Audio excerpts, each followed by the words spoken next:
ನಮಸ್ಕಾರ. ಮುಸ್ಸಂಜೆ ಮಾತು ಕಾರ್ಯಕ್ರಮಕ್ಕೆ ಸ್ವಾಗತ. ನಾನು ನಿಮ್ಮ ಅನಂತಮೂರ್ತಿ ಹೆಗಡೆ. ಸನ್ಮಾನ್ಯ ಡಿ.ಕೆ. ಶಿವಕುಮಾರ್ ಅವರು ಒಂದು ನ್ಯಾಷನಲ್ ಮೀಡಿಯಾಕ್ಕೆ ಹೋಗ್ತಾರೆ. ಅಲ್ಲಿ ನ್ಯಾಷನಲ್ ಮೀಡಿಯಾದಲ್ಲಿ ಈ ಪ್ರಶ್ನೆ ಕೇಳ್ತಾರೆ, ಧರ್ಮ ಆಧಾರಿತವಾದ 4% ಮೀಸಲಾತಿಯನ್ನು ಗುತ್ತಿಗೆದಾರರಿಗೆ ಹೇಗೆ ಕೊಡ್ತಾ ಇದ್ದೀರಿ ಅಂತ ಕೇಳ್ತಾರೆ.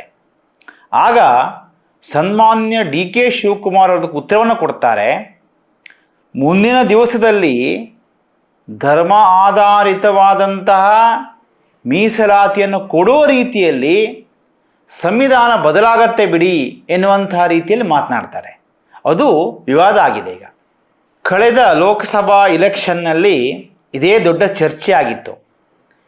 BJPಯವರು ಅಧಿಕಾರಕ್ಕೆ ಬಂದರೆ ಸಂವಿಧಾನವನ್ನು ಬದಲು ಮಾಡ್ತಾರೆ ಎಂಬುದಾಗಿ ಸುಳ್ಳು ಸುದ್ದಿಯನ್ನು ಬೊಬ್ಬೆ ಹಾಕಿದ್ದರು. ಈಗ ಸನ್ಮಾನ್ಯ ಡಿ.ಕೆ. ಶಿವಕುಮಾರ್ ಅವರು ಹೇಳ್ತಾರೆ, ನಾವು ಮುಸಲ್ಮಾನರಿಗಾಗಿ ಸಂವಿಧಾನವನ್ನು ಬದಲು ಮಾಡ್ತೇವೆ ಎಂಬಂತಹ ಅರ್ಥದಲ್ಲಿ ಮಾತನಾಡ್ತಾರೆ. ಏನಿದು ಅಂದರೆ ಅರ್ಥ, ಮುಸಲ್ಮಾನರಿಗೆ ಮೀಸಲಾತಿಯ ಕೊಡುವುದಕ್ಕಾಗಿ ಕಾಂಗ್ರೆಸ್ ಸರ್ಕಾರ ಸಂವಿಧಾನವನ್ನು ಬದಲಾಯಿಸಲಿಕ್ಕೆ ಸಿದ್ಧ ಇದೆ. ಅಂದರೆ ದಲಿತರ ಹಕ್ಕು, ದಲಿತರ ಬಡವರ ಹಕ್ಕನ್ನು ಕಾಂಗ್ರೆಸ್ ಸರ್ಕಾರ ಕಸಿಯಲಿಕ್ಕೆ ರೆಡಿ ಇದೆ ಅಂತ ಆಯ್ತಲ್ವಾ. ಹಿಂದೆ ಸಂವಿಧಾನವನ್ನು ರಕ್ಷಣೆ ಮಾಡುತ್ತೇವೆ ಎಂಬುದಾಗಿ ಸಂವಿಧಾನ ಪುಸ್ತಕವನ್ನು ಕೈಯಲ್ಲಿ ಹಿಡಿದುಕೊಂಡು ಓಡಾಡ್ತಾ ಇದ್ದಂತಹ ಕಾಂಗ್ರೆಸ್ಸಿಗರು ಈಗ ದಲಿತರ ಹಕ್ಕನ್ನು, ದಲಿತರ ಅಧಿಕಾರವನ್ನು ಕಸಿಯಲಿಕ್ಕೆ ರೆಡಿಯಾಗಿದ್ದಾರೆ. ಈಗ ಕಾಂಗ್ರೆಸ್ಸಿನ ಆದ್ಯತೆ ಏನಾಗಿದೆ ಅಂತಂದರೆ, ಮೊದಲು ಮುಸಲ್ಮಾನ ಆಮೇಲೆ ಸಂವಿಧಾನ ಅನ್ನುವಂತಹ ರೀತಿಯಲ್ಲಿ ಸಂವಿಧಾನಕ್ಕೆ ಅಪಚಾರ ಮಾಡ್ತಾ ಇದ್ದಾರೆ ಕಾಂಗ್ರೆಸ್ಸಿಗರು. ನಾವೀಗ ನಮ್ಮ ಅಸ್ತಿತ್ವಕ್ಕಾಗಿ ಹೋರಾಡುವ ಸಂದರ್ಭ ಬಂದಿದೆ. ಸ್ವಲ್ಪ ಹೆಚ್ಚು ಕಡಿಮೆ ಆದರೂ ಕೂಡ ಸಂವಿಧಾನಕ್ಕೆ ಕಾಂಗ್ರೆಸ್ಸಿಂದ ಅಪಾಯ ಇದೆ. ಒಂದು ಕಡೆ BJP ಅಧಿಕಾರಕ್ಕೆ ಬಂದಿರುವಂತಹ ಉತ್ತರಾಖಂಡ ರಾಜ್ಯದಲ್ಲಿ ಸಮಾನ ನಾಗರಿಕ ಸಂಹಿತೆ ಈಗಾಗಲೇ ಜಾರಿಯಲ್ಲಿದೆ. ಅಲ್ಲಿನ ಪ್ರಯೋಗವನ್ನು ಇಡೀ ದೇಶಾದ್ಯಂತ ತಲುಪಿಸುವಂತಹ ಹಂಬಲ BJPಗಿದೆ.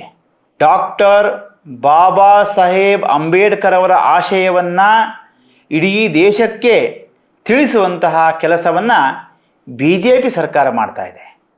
ಆದರೆ ಡಾಕ್ಟರ್ BR ಅಂಬೇಡ್ಕರ್ ಅವರಿಗೆ ಯಾವುದು ಇಷ್ಟ ಇರಲಿಲ್ಲವೋ, ಯಾವುದನ್ನು ಖಡಾಖಂಡಿತವಾಗಿ ವಿರೋಧಿಸಿದ್ದರೋ ಅದನ್ನು ಕರ್ನಾಟಕ ಕಾಂಗ್ರೆಸ್ ಸರ್ಕಾರ ಜನರ ಮೇಲೆ 4% ಮುಸ್ಲಿಂ ಮೀಸಲಾತಿ ಹೇರ್ತಾ ಇದೆ. ನಾವೆಲ್ಲ ಗಮನಿಸಬೇಕಾದಂತಹ ಸಂದರ್ಭ ಇದು. ಬಿಟ್ಟಿ ಭಾಗ್ಯಕ್ಕಾಗಿ, ಉಚಿತದ ಆಸೆಗಾಗಿ ನಮ್ಮ ಅಸ್ತಿತ್ವವನ್ನು ನಾವು ಕಳ್ಕೊಳ್ಳಬಾರ್ದಲ್ವಾ. ಅರಸನ ಅನ್ನಕ್ಕಾಗಿ ವರುಷದ ಅನ್ನವನ್ನು ಕಳೆದುಕೊಂಡು ಎಂಬಂತಹ ಒಂದು ಗಾದೆ ಇದೆಯಲ್ಲ, ಆ ರೀತಿ ನಮ್ಮ ಪರಿಸ್ಥಿತಿ ಆಗಬಾರದು.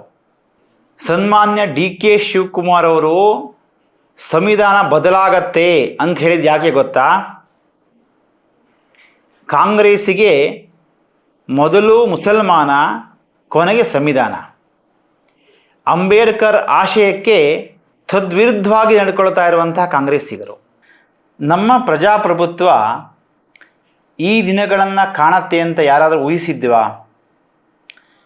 ನಮ್ಮ ಪ್ರಜಾಪ್ರಭುತ್ವ ಈ ದಿನಗಳನ್ನು ಕಾಣುತ್ತೆ ಅಂತ ನಾವು ಊಹಿಸಿದ್ದೇವಾ? ನಮ್ಮಲ್ಲಿ ಹಲವರು ನಮ್ಮ ಪ್ರಜಾಪ್ರಭುತ್ವ ಈ ದಿನಗಳನ್ನು ಕಾಣುತ್ತೆ ಅಂತ ಊಹಿಸಿದ್ದರು. ಸಂವಿಧಾನ ರಚನಾ ಸಭೆಯಲ್ಲಿಯೇ ಮುಸ್ಲಿಮರಿಗೆ ಪ್ರತ್ಯೇಕ ಧರ್ಮಾಧಾರಿತವಾದ ಮೀಸಲಾತಿ ಬೇಕು ಎಂಬುದಾಗಿ ಕೇಳಿದ್ದರು. ಆಗ ಡಾಕ್ಟರ್ ಬಾಬಾ ಸಾಹೇಬ್ ಅಂಬೇಡ್ಕರ್ ಅವರು ಇದನ್ನು ಖಡಾಖಂಡಿತವಾಗಿ ಅಲ್ಲಿಯೇ ವಿರೋಧ ಮಾಡಿದರು. ಈ ಭಾರತ ರಾಷ್ಟ್ರದಲ್ಲಿ ಧರ್ಮಾಧಾರಿತವಾದಂತಹ ಮೀಸಲಾತಿಯನ್ನು ಕೊಡಲಿಕ್ಕೆ ಸಾಧ್ಯ ಇಲ್ಲ ಅಂಥೇಳಿ ಅವತ್ತೇ ಪ್ರತಿಪಾದನೆ ಮಾಡಿದರು. ಅಂತೆಯೇ ಸರ್ದಾರ್ ವಲ್ಲಭಭಾಯಿ ಪಟೇಲ್ ಕೂಡ ಈ ಮಾತನ್ನು ಅವತ್ತೇ ಹೇಳಿದ್ದರು. ಆದ್ದರಿಂದ ಸಂವಿಧಾನದಲ್ಲಿ ಮೀಸಲಾತಿ ವಿಷಯವನ್ನು ಉಲ್ಲೇಖಿಸುವಾಗ ಆರ್ಥಿಕವಾಗಿ, ಶೈಕ್ಷಣಿಕವಾಗಿ ಸಂವಿಧಾನದಲ್ಲಿ ಮೀಸಲಾತಿ ವಿಷಯವನ್ನು ಉಲ್ಲೇಖಿಸುವಾಗ ಸಾಮಾಜಿಕವಾಗಿ, ಆರ್ಥಿಕವಾಗಿ, ಶೈಕ್ಷಣಿಕವಾಗಿ ಹಿಂದುಳಿದವರಿಗೆ ಅರ್ಹತೆಯಿಂದ ವಿನಾಯಿತಿ ಇಲ್ಲ, ಆದರೆ ಸ್ಪರ್ಧೆಯಿಂದ ವಿನಾಯಿತಿ ಇದೆ ಎನ್ನುವಂತಹ ಗಟ್ಟಿಯಾದಂತಹ ನೆಲೆಗಟ್ಟಿನಿಂದ ಸಂವಿಧಾನ ರಚನೆ ಆಗಿದೆ. ಇದೆಲ್ಲ ನಮಗೆ ಗೊತ್ತಿದೆ ಅಲ್ವಾ.